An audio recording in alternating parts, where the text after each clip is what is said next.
and oils. Fats and oils are also one of the important ingredients in bakery and confection. So it is necessary to understand the different types of fats and what is fat. Right? There is a saying generally, all oils are fats, but all fats are not oils. Right? Fats, how do you define fat? Can anybody define what is fat as a definition? Right?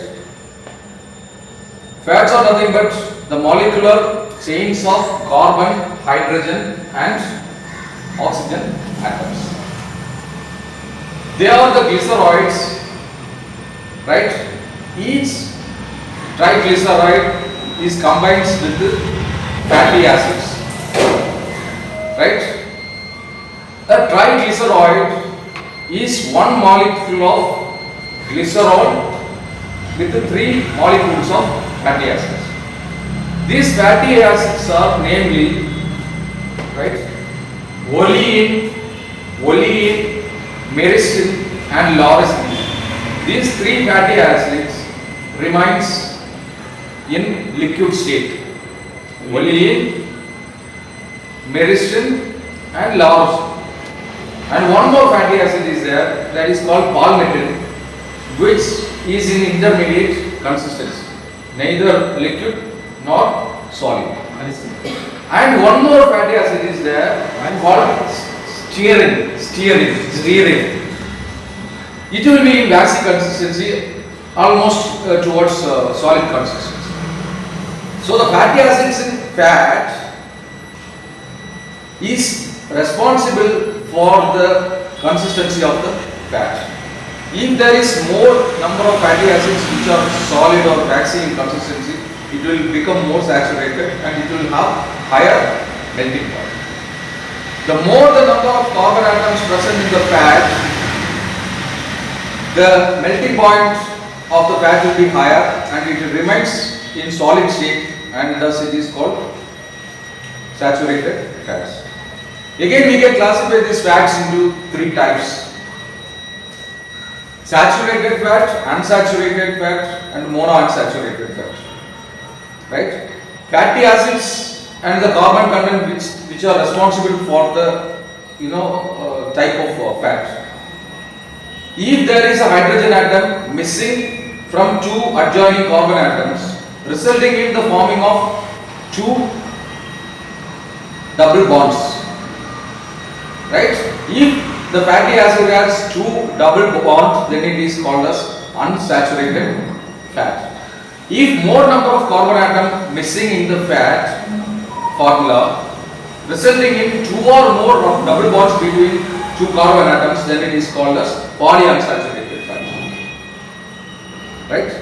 Then what is saturated fat? The more number of hydrogen atoms, right, with a single bond between 2 carbon atoms, and the fat is more tougher in room temperature, is called saturated fat. So according to the American Health and Dietary Association guidelines, one should take fat sources up to 30% from the average daily intake. That is, if you require 2800 or 3500 kilocalorie energy per day, that should only 30% should come from unsaturated or polyunsaturated fat. Whereas you can consume saturated fat, but it should not exceed 10% from the overall daily calorie intake. So now we understand, if some fats which melts in room temperature or in our body temperature, then it is more towards unsaturated fat. If the fat is very hot and more higher carbon atoms and it has the higher melting point, then it becomes under saturated fats. This is very important for you to understand about the fats. Right? So there are different types of fats used in the bakery and the confection. There are fats from the animal sources and fats from vegetable sources. What are the fats from animal sources? Number 1 is butter. Butter is usually derived from the churning of ripened milk, the fat separated, which is churned into a very fine particle. It has a very greasy, fine plastic qualities. There are two types of butter, salted butter and unsalted butter. And nowadays in the market you can find one more butter called extra dry butter, which is with less moisture content. That is usually the extra dry butter is usually used to make Danish pastry, and in 5-star hotels they use for puff pastry. Butter has a delicate flavor, aroma, nice characteristic features in the bakery product. Right? Butter is healthy because it has got only 82% fat, 14% moisture, 2% of minerals and another 2.5% of protein. And it has a very good aroma and delicate taste. It is costly, however, in star hotels, to their standard, most of the products they use butter. So it's an animal fat. One more animal fat is there, we call it as lard. It is lard, L-A-R-D, lard. Lard is a fat obtained from, it's a hog's fat. It's a fat obtained from pork. Technically we call this lard. Olden days in savory pies, puddings, lard, L-A-R-D, lard. Olden days it was used for the production of pies, pie fillings, and it doesn't have the creaming property or emulsifying property. It is melted and used for frying, sauteing and various cooking purposes. It has 100% fat. And one more fat is there, which we call it as soot. It is derived from the fat which is accumulated around the kidneys of beef and lamb. I will write it down. Lard. Lard is a pork fat and soot.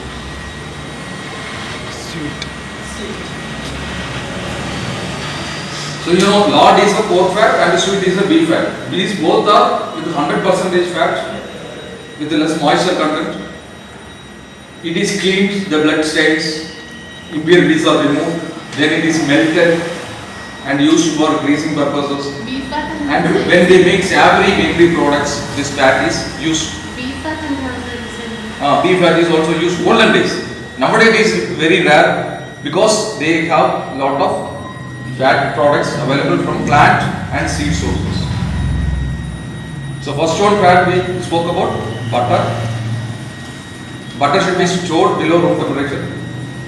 It should be greasy, it should not melt, it should not be oily, it should have a plastic and velvety texture, and it should be cold and hard enough to use in bakery products. It has creaming properties. Right? About butter. To substitute this butter, to make it economy, they invented a product called margarine.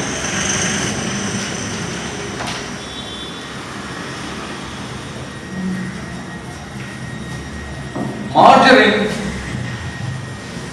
is derived from hydrogenated vegetable oils. Vegetable oils like from various nuts, palm, coconut, and various vegetables oils are used to make this product margarine, which has a nice creamy quality and it has 85% of fat in it, whereas butter has only 82% of fat. And this has 85% of fat plus some moisture content, and it is more enriched with the vitamin A, D and some other minerals, and it will have a preservative agent. It has a preservative agent. It is made in such a fashion that it has a very good creaming property. It has little higher melting temperature as compared to butter. This is used as a butter substitute to make different products. Preservatives are used in margarine. The fat. You can, if you store it properly in a airtight container, up to 1 year, 2 year you can, up to 1 year you can, minimum 9 months you can store it if you handle it with care in room temperature itself, right? But the ideal storing temperature is below 20 degrees Celsius. It is not necessary to keep it in the refrigerator. Temperature should be below room temperature. So vitamin A and D is enriched in this margarine. This margarine has creamy properties. You can make it use in all the bakery products, but it is not from animal source. So there are different types of margarine. One is cake margarine. The other one is a margarine, butter margarine substitute. Right? One more vegetable compound margarine. This margarine is a substitute for the cake margarine, which has 100% fat. This is also made from hydrogenated fat. Vegetable margarine compound. Sir, cookies use the margarine, cookies. The same margarine of what I told you, which has more shortening qualities. This margarine is specially made with some preservative agents, tenderizing agents, enzymes enriched with the vitamin A and D, which has more water holding and emulsifying properties than other fats. So it is good to use for cakes and cookies. One more margarine is there, which is called as puff margarine or lily margarine. Puff margarine is nothing but it's a margarine, more plasticized margarine, more hardened margarine. It will be very hard and plastic in nature. It will not melt in ordinary higher temperatures. It has a higher melting point, so it is better to use for puff pastry and flaky pastry to make very fine number of layers to rise up. So the layers can rise up very well in this margarine as it has a higher melting point and it is very hard and fat. It is harder than the regular cake margarine. And one more margarine is there, special cake margarine, special cake and cookies margarine. This margarine is nothing but a similar hydrogenated oil made into margarine with super glyceroids. Higher quantity of glycerin is used in this to enhance the emulsifying power, holding power, gas retention capacity and tenderizers. It's a special cake margarine, right? Then in the market you have got butter, right? Equal quantities of butter and margarine blends without compromising the flavor and taste. Some chefs they blend the vegetable margarine and butter into the product to get a better product. So this is all about fat. Now I would like to tell you what is hydrogenation. Hydrogenation. The liquid oil is heated from 100 degrees Celsius to 200 degrees Celsius with the presence of nickel as a catalyst. The liquid oil becomes solid at room temperature. For example, vanaspati. This is the process of making the liquid oil into solid at room temperature. This is a simple process. Oil is heated from 100 to 200 degrees Celsius.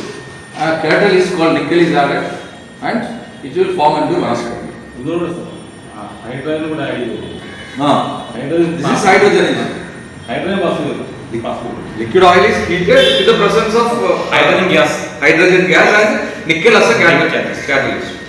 This is hydrogenation. So this hydrogenated fat vanaspati, you can make it into hot fat like our pastry margarine. Let me call it as rotation. How many of you know how to do rotation? This fat, you melt it thoroughly, right? Cool it down. And by using ice crystal, ice block, you pour it in there, you it will become into solid. You can, with the ice, you keep kneading it, it will become more harder than vanaspati. That is what used for the olden days. This process is called rotation.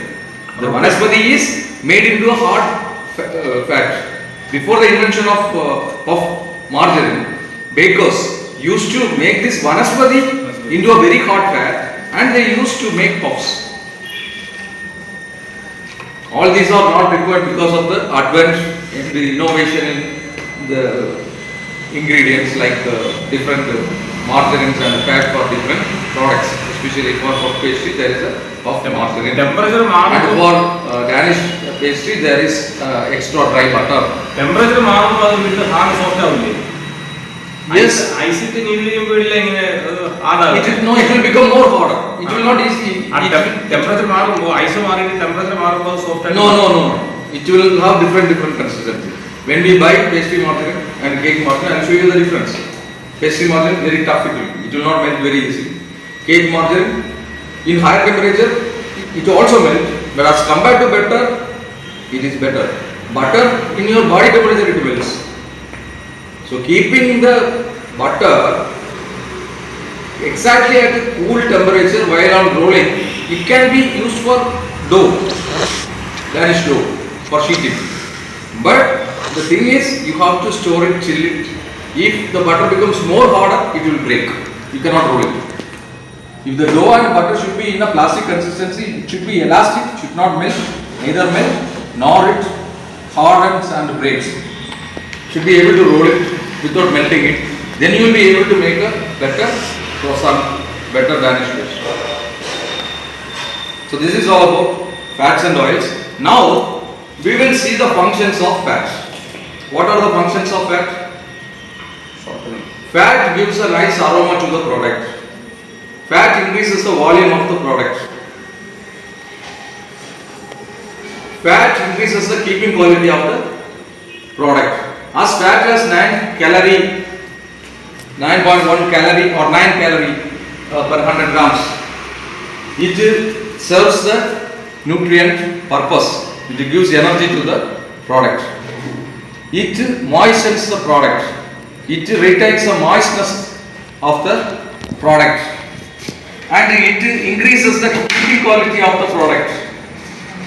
Then what else?